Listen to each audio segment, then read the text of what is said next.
আৰু কৰিবি উল্টা পুল্টা কৰিবি আৰু হা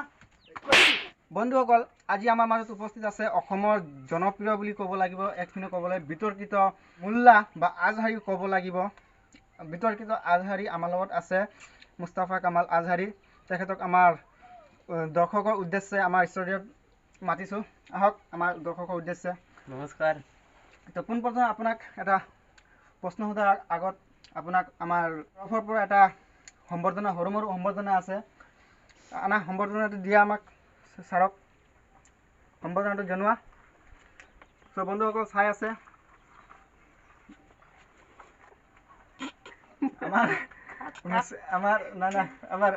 আমাৰ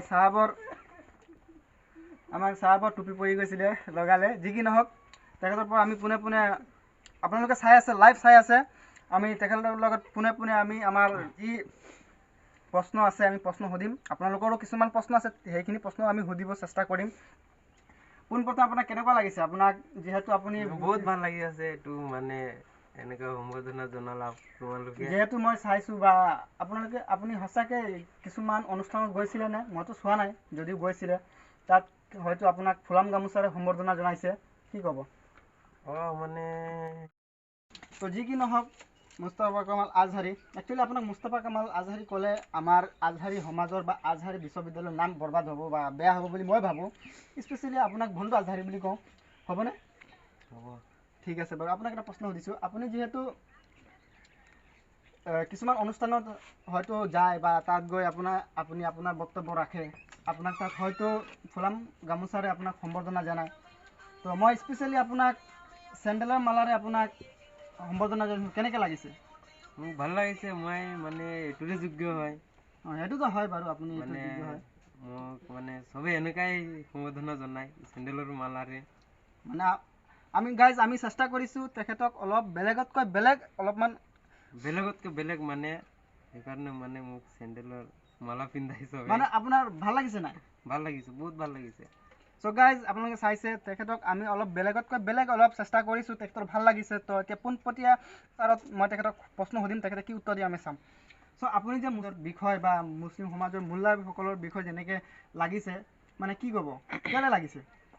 মানে এতিয়া মই পঢ়া লিখা বহুত কৰিলোঁ আচ্ছা এতিয়া মানে কিবা এটা কামো নকৰোঁ মানে কৰিব নোৱাৰোঁ আচ্ছা বা কিবা কৰিব নোৱাৰোঁ সেইকাৰণে মানে হেৰি না আপোনাৰ কোৱা মতে হ'ল না ঘাটৰ না পথাৰত আপুনি এনেকুৱা হৈ গ'ল ঠিকে কৈছে আপুনি তো সেইকাৰণে মই মানে হেৰি পইচা কমাবৰ কাৰণে মই এনেকুৱা মানে ধৰ্ম লৈ মানে বিতৰ্কিত মন্তব্য কৰে ধৰ্ম লৈ মানে বিতৰ্কিত আৰম্ভ কৰোঁ তো প্ৰথম কথা হ'ল চাওক গাইজ আপোনালোকে চাইছে তেখেতৰ মেইন উদ্দেশ্য হ'ল ছ'চিয়েল মিডিয়াত ভাইৰেল হোৱাৰ কাৰণে এনেকৈ চেষ্টাবোৰ কৰি আছে আৰু তেখেতৰ মেইন উদ্দেশ্য হ'ল টকা লাগে হয়নে টকা লাগে আপোনাৰ ইমান টকা দি আপুনি কৰিব কি টকা দি এতিয়া মোক চলিব লাগিব আচ্ছা মানে তেখেতৰ মানে এনেকুৱা অৱস্থা হৈছে আজহাৰীত আমি কিছুদিন আগত এটা ভিডিঅ' পাইছিলোঁ এজন মানুহে আপোনাক কৈছিলে যে আপোনাক বোলে আপোনাৰ ঘৰৰ পৰা আজহাৰী বিশ্ববিদ্যালয়ত পঢ়োৱা সময়ত বোলে কালেকশ্যন কৰি আপোনাক পঢ়াইছিলে তো যিহেতু তেতিয়াও আপোনাৰ পইচাৰ অনাটন আছিলে এতিয়াও আপোনাৰ মানে পইচা লাগে তো যিহেতু আপুনি কিছুদিন আগত এটা ভিডিঅ' যোগেদি আপুনি এটা মন্তব্য কৰিছিলে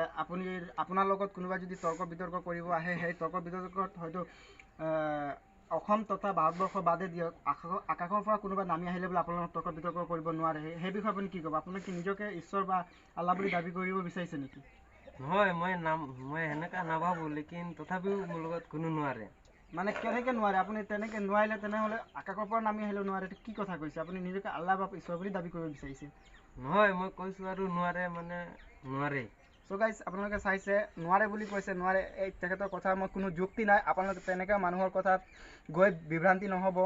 তো আপুনি কেনেকৈ আপুনি ক'ব পাৰিলে যে নোৱাৰে বুলি আপুনি কি ইছলামৰ বিষয়ে এনেকৈ ৰিচাৰ্চ কৰিছে নেকি ইছলামৰ প্ৰকৃততে সঁচা কথা আপুনি বা পুৰা বিষয়টো আপুনি জানে নেকি ভালকৈ ৰিচাৰ্চ কৰিছে নেকি কৰিছে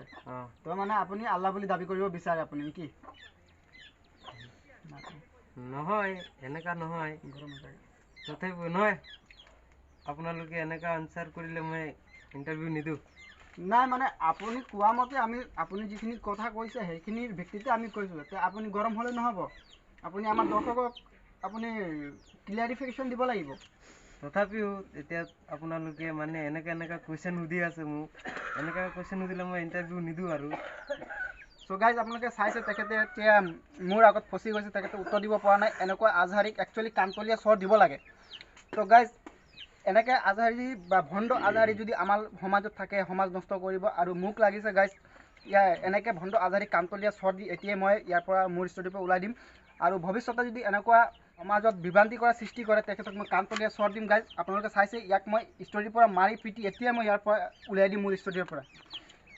আৰু কৰিবি উল্টা পুল্টা কৰিবি আৰু হা কৰিবি। চ' গাইজ যি কি নহওক এনেকৈ আজহাৰী আমাৰ সমাজৰ পৰা বহিষ্কাৰ কৰিব লাগে। চ' গাইজ ভিডিঅ'টো কেনেকৈ লাগিলে, ভাল লাগিলে লাইক শ্বেয়াৰ ছাবস্ক্ৰাইব কৰি দিব। চ' গাইজ জয় অসম। পৰৱৰ্তী